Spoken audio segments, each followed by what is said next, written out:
नगरी सम्राट। क्योंकि रावण हर जगह चला जाए ये भी बड़ा संभव है। एक भ्रांति थी कि रावण आएंगे कि नहीं आएंगे। हमने कहा हम जो कह देते हैं संसार में अगर शरीर है तो बात से ज्यादा कुछ नहीं। अब हम न हो तभी बात खराब हो, या कोई ऐसी स्थिति राम जी खड़ी कर दे कि हम आने में दिवस हो जाए। अगर हमने बात दी है तो मैं आऊंगा। और इसके लिए मनोज ने भी हमें फोन किया कि नहीं आपको आना। हमने कहा आपको कहने की जरूरत नहीं है। ये इनकी उदारता कि इन्होंने भी फोन किया कि नहीं भैया आना है। अरे हमने कहा मैं पहले से कह चुका हूं कि मैं आ रहा हूं, कतई परेशान होने की जरूरत है। कंचन नगरी सम्राट दशग्रीव दशानन, आपके चरणों में श्री दशरथ तनय राम का प्रणाम स्वीकार करें। हमारे इन तालुका का मारो, सुबाव का मारो, मारी का सागर पार फेंको और उसके बाद हमसे का आशीर्वाद दो। हम धर्म को निर्मूल कर रहे हैं और तुम धर्म की स्थापना कर रहे हो, चाहते हो रावण आशीर्वाद दे। अरे बड़े खेल हैं आपके निराले। आपके सही है महाराज। तकिया के नीचे छेद कर दिया है, आपकी ताड़का को मार दिया। और इसके बाद इस रूप में खड़े हैं कि आशीर्वाद दो, ताड़का का मार के प्रशस्ति दे दो। बड़े खेल हैं आपके निराले। आप क्या कर दो सब शोभा देता है आपको। हम करें तो शोभा नहीं, तुम करो सब शोभा। तुम तारो तो ठीक और बोलो तो ठीक। ये नारी भी बन जाए तो ठीक है। नारी बन जाए, चाहे पत्थर का नारी बना दे। हाँ, दोनों सामर्थ्य, दोनों स्थितियों में ठीक। अगर ये पैर की रंग किसी पे लगा दे तो शिला नारी हो जाती है। ये खुद नारी बन जाते हैं। आप बन सकते हैं। मिथिलान का बने घूमत रहे हो। आइए हम मूल विषय पर आते हैं। बड़ी वेदना है हमें, कहें दशानन। और बहुत कुछ कहना है हमें, लेकिन पहले हमें सुनना तब कहना। हाँ? क्या सुनाना चाहते हो? अवश्य दशानन जी। आपने भेद स्पष्ट ही कर दिया है।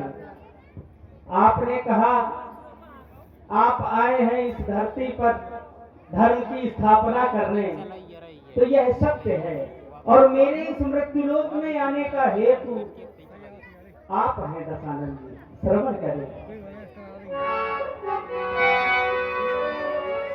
दशानन जी।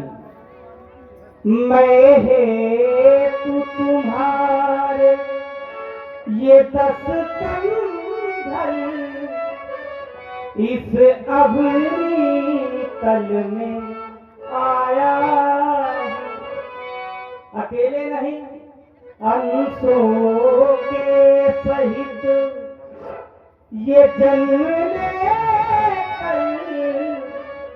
दशरथ का लाल कहाया।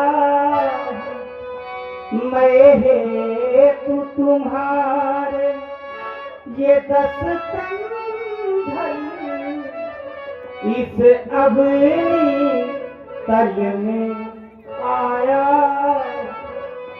आगे हमारी योजना क्या है, तो हम आपको अपनी योजना बता रहे हैं।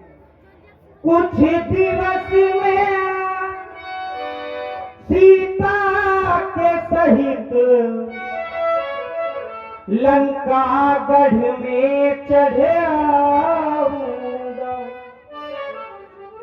बैठार के बाण विमानों में निज धाम तुम्हें पहुंचाऊंगा। मैं हेतु तुम्हारे। दशानन जी, हमारा आपका यह चरित्र, क्योंकि यह धरती इस समय एक नाट्य मंच है, उस नाट्य मंच में आपका भी अभिनय हो रहा है, हमारा भी अभिनय हो रहा है। अंतर इतना है आप खलनायक की भूमिका में हैं और मैं नायक की भूमिका में हूँ। यह सब तो मिली जुली भगत है, आप भली भांति जानते हैं दशानंद जी।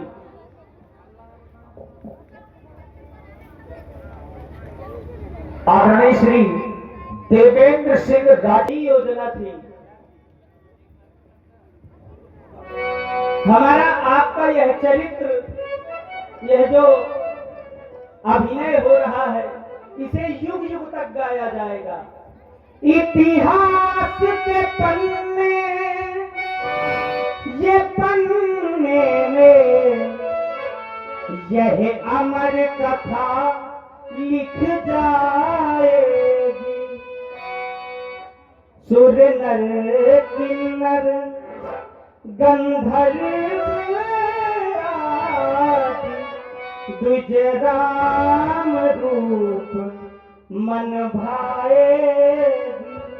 मैं हेतु तुम्हारे 10 कंधर इस अवनी तल में आया। काकुत कुलभूषण, जब आप कहते हो मैं हे तुम्हारे 10 कंधर इस अवनी तल पर आया हूं, तो रावण का कहना है नदी से सागर की दूरी बहुत है।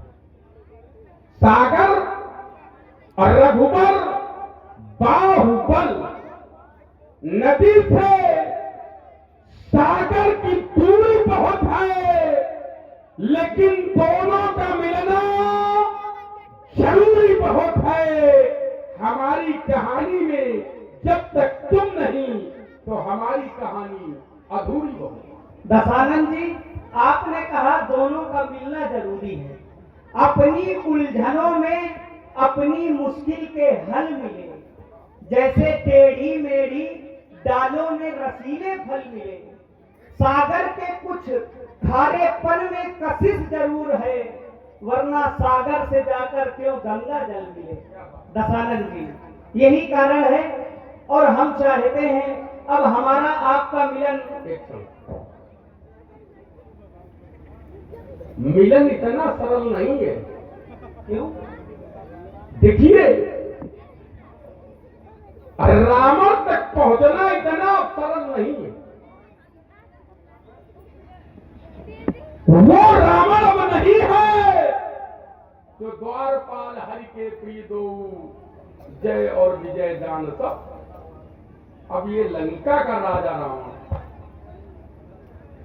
अगर नाट्य मंच पर खड़े हैं तो अभिनय आपको भी करना है, अभिनय हमें भी करना है, और उस अभिनय की कसौटी में दोनों को खड़े उतरना। एक बार आप मृत्युलोक जाना चाहते थे, मृत्युलोक जाकर के लीला करना चाहते थे। लीला किसी व्यक्ति का व्यक्तिगत विषय नहीं है। लीला में बहुत सारे अभिनेताओं की आवश्यकता है और संसार का हर व्यक्ति इस लीला का एक अभिनेता है, जिसका जिस दिन अभिनय समाप्त हो जाता है, इस धराधाम से उस धराधाम को चला जाता है। सारी तैयारियां आपने लीला की, फिर आपने एक प्रस्ताव लिखा और जिस किसी के पास भेजा तो सारे लोगों ने कह दिया था संसार में मैं सारे अभिनय अभिनीत कर सकता हूं, लेकिन आपके विरोध में कोई अभिनय नहीं अभिनीत कर सकता। उस समय मैंने कहा था संसार इस रावण को अत्याचारी कहेगा, संसार इस रावण को पापी कहेगा, लेकिन हमारे विरोध में खड़े होने से अगर आपकी मृत्युलोक में लीला होगी तो मैं विरोध में खड़े होकर ये अभिनय अभिनीत करूंगा। राम निमंत्रण देता हूं, सीधे गढ़लंक चले आना, दशमुख की मोक्ष पिटारी को हे धर्म धुरीण साथ लाना। छल से बल से निज शक्ति से मुक्ति को खींच ले आऊंगा, फिर बन बन में अभिनय भटकाए राम ये अभिनय, फिर बन बन में झटका राम ढाहन तुम्हें रुलाऊंगा। सीता मिस मेरा वंश राम तुम सफलीभूत बना देना। बैठा कर बाण विमानों में निज परम धाम पहुंचा देना। संसार में राम जब संसार आपका स्वागत करेगा कोई पुष्पमाल भेंट कर देगा। संसार जब आपका स्वागत करेगा किसी मिष्ठान से भोग लगा देगा। ऐसा भी हो सकता है स्वागत में लोग दक्षिणा चढ़ा दें, लेकिन जब आप लंका आओगे और रावण जब आपका स्वागत करेगा कोई पुष्पमाल भेंट नहीं करेगा, किसी मिष्ठान से भोग नहीं लगाएगा, कोई दक्षिणा नहीं चढ़ाएगा। और रावण तो जब लंका में आपका स्वागत करेगा तो अपने प्राणों का पुष्प इन चरणों में चढ़ा देगा। क्यों नहीं दशानन जी? एक बार तालियां बजा दीजिए। अवश्य। एक बात मैं और कहना चाहता हूँ, आप बहुत अच्छे अभिनेता हैं, यह सत्य है। आपका अभिनय इतना अच्छा है कि हम आना नहीं चाहते थे लेकिन हमें आना पड़ा।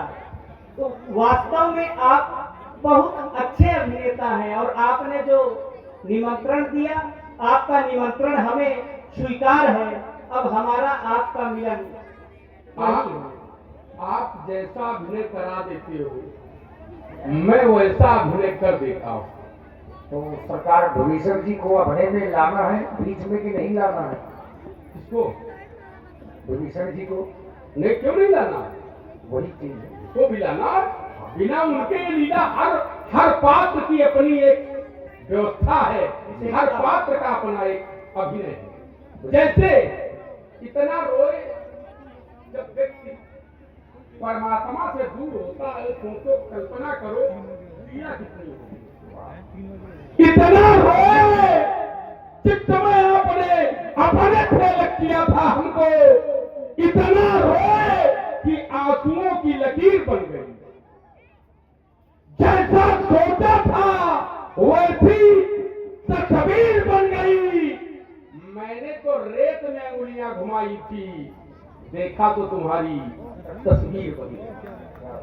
अब हमारा आपका मिलन लंका के सम्रांगण में होगा, जहां हमारे हाथ में चमचमाती हुई चंद्रहास आपके हाथ में चढ़ा हुआ धनुष बाण होगा। प्रेमी सज्जनों, एक बार बड़ी श्रद्धा के साथ, बड़ी आस्था के साथ उच्च स्वर में जय घोष करे, बोलिए जगत गुरु भगवान शंकर की जय हो।